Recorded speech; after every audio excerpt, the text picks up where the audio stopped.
And we got the Corps of Engineers, and some general-looking guy came and marched in there, and he was just a tiger, you know. And he says, first we gotta get rid of the goddamn, excuse me, the doggone mattresses. And if this is the merchandise mark, the river ran this way. Right. And you can see right in here, because I was up on top of the bridge looking down, and you can see the water just pouring in there. Right. What they did was, they had a line coming this way, this merchandise mark over here, and they dug there and cut it off so that the water Had no place to go. had no place to go, so it just stayed on top. Right. Yeah, I'm not sure it's bridge. But you say that with Richard J. Daley, you say there was a court of last resort. You mean he would back up from a position, or he'd find something else from you to do, or he would, but with Richard M. there wasn't? I'm not sure what questions you're asking. Yeah. Well, you talked about the difference between the two. You said Richard J., there was always a court of last resort with him. And you mean he would give you another chance? Oh, no. No, maybe it would, maybe it would. Yeah. But you would find out to get the whole story before you'd act. I see. And then if it's just you were guilty, then you gotta go. And what's the difference between that and Richard M.? As soon as somebody mentioned his name, he was gone. I see. I see. So he was more ruthless than his father, is what you're saying. But that has nothing, that's... No, and I don't know that you want to talk about that. No, that's not important. But just clear it up. Richard J. was just as ruthless as Richard M. He would not take any action until he found out the whole story. Richard M. says, right, with the flood, Richard, I was going to tell you, the engineer that was in charge of waterway substance, you know, just something. Yeah. Richard M. says, somebody's got to get fired. And called this guy, fired him, been there for 38 years. Had nothing to do with the flood. Right. Go ahead. People try to tell him that it wouldn't change. Did Richard J. Daley understand finance? I mean, when you were, several people have said he knew budgeting and money as good as anybody. Richard J. or Richard M.? Richard J., just Richard J. He was substantially, significantly better than Richard M. But he didn't know it in detail like I knew it. Not me, I'm not trying to put myself, but a professional accountant. Mm-hmm.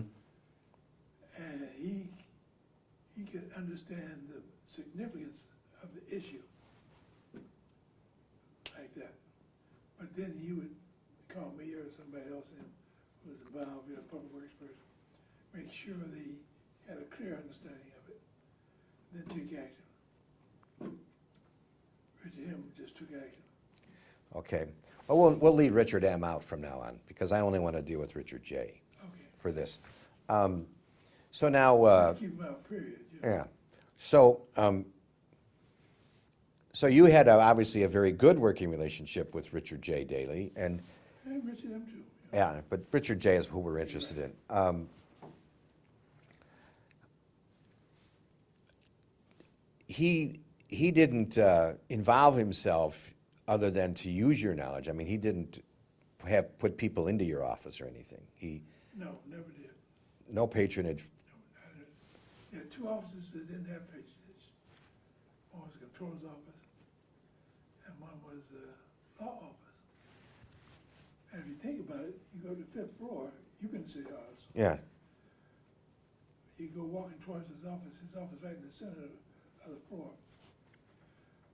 To his right was the controller's office, which is where I was. To his left was the law office. no other officer ever there. Well, when I first started there, they had the police and fire superintendents sitting there next to, in his office, you know, with it. That was sort of, I mean, I was even studying to me and I didn't even know anything about it. Mhm. But Richard J., he, you know, you're a fire chief, and get on with the firemen. What are you gonna do here? You gonna collect my votes or something? And the same thing with the, I said, the fire chief and somebody else. Police chief? No, the police chief never was, No, he was 11th in state. right, Yeah. that was the state, somebody. Yeah. So, I can't remember, but it was somebody. so, in the years that you were with him, you did not encounter any prejudice to speak of, or you did? Racial prejudice? Yeah. Jim? Oh, sure. But, you know, nobody, I've been there longer than most of the folks have been, you know, coming in. They couldn't do very much to me because they knew that when I would tell them something or they would ask me something, whatever I would say, they would never know whether I came from Richard J. or from Clark Burrus. So they make sure that they did whatever it was that, you know, I suggested that it be done. That was throughout City Hall. Did he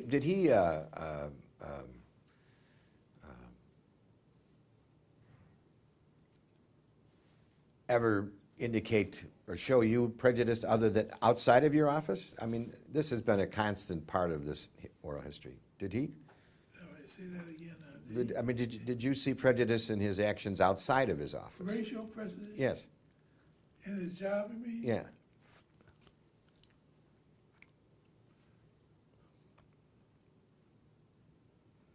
No, I don't think so, but that does not mean he didn't have it.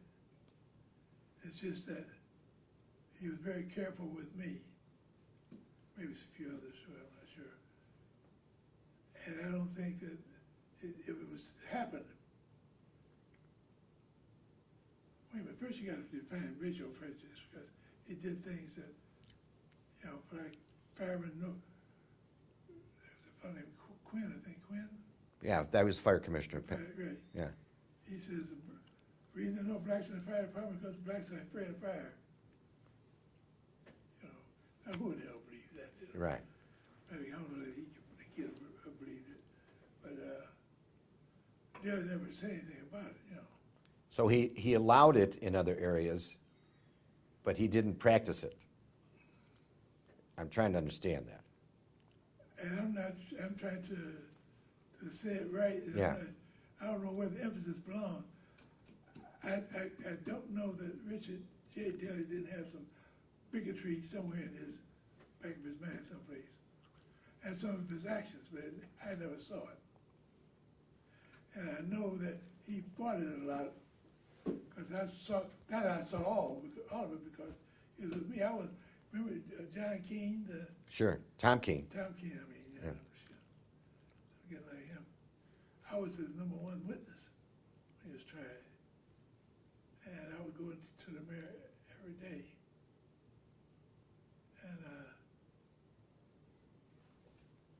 And brief him on what Tom Keene's lawyers briefed me on, or what was said in the trial. Mm-hmm. And he was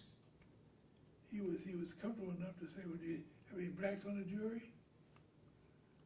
Yeah, I think one or two. He says, do they understand what it is that you're saying? I said, now I gotta lie because I don't think any of them knew what I was talking about. I was talking about, what do you call it? I can't even remember the title, but where he fixed up alleys, streets and alleys. Yeah. Condemnation and. Yeah, it was all, condemnation was a part of it. Right. But it was something you did with, and you had to do with, the homeowners were responsible for the alleys. Right. As opposed to the streets. So they'd have this, whatever the title was, if they had 90%, 95% of the homeowners were pledged to, they would all, they'll pile their money, special assessments. Okay? Oh, special assessment, yeah. They would petition the city hall to have the alley paved, and they'd all get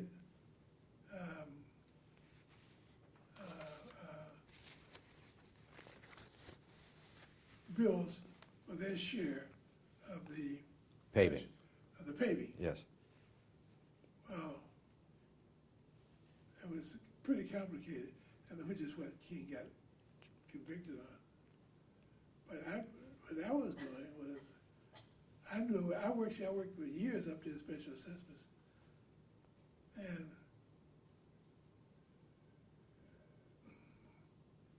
off the record now,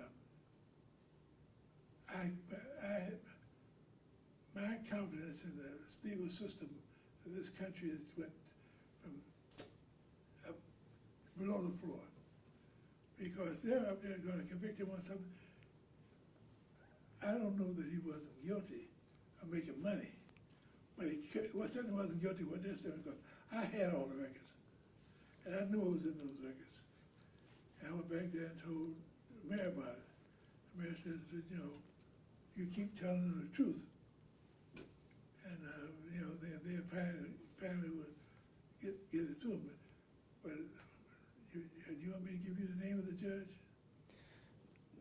Sure. Marshall, Judge Marshall. Prentice Marshall, yeah. Yeah, he was the judge of that, and he went up there and he says, "Yeah, I understand it perfectly," and he was trying to explain it to the jury, and he had it so backwards. I don't know if there's one of the four-letter word by Yeah, no. He had it so backwards, he didn't understand boot about it. He was just out there to get King. And I went out to try to figure out what could I do, so I went back and told the mayor, you know, essentially what I said to you about, Right. you know, the blossoming. And I said, Mayor, what do I do to get this judge, and not the jury, but the judge? See, there's without going into any details, the special assessment was just like you're using something, a contractor to pave your streets. You got a bill because they had to pay their people once a week or whatever, twice a month. And you get the special assessment bill, you know, that stretches out for 15 years or whatever, you know. Mm-hmm. All I was, as a controller, was a conduit Right. between the homeowners and the construction companies. But the apprentice had it all backwards. He didn't get it right. But not only that, but he tried to explain to the jury that this made King look guilty and convicted on things that the people who were sitting there, the jurors, they were going to sleep, you know. And they had all my records, which to this day they haven't gotten back, you know. And let me see, was it Ogilvy? Somebody was the, Oh, Jim Thompson. Jim Thompson, yeah. Yeah. Jim Thompson, but he didn't, I'm not sure he paid that much attention to it, you know, because he needed It went over here.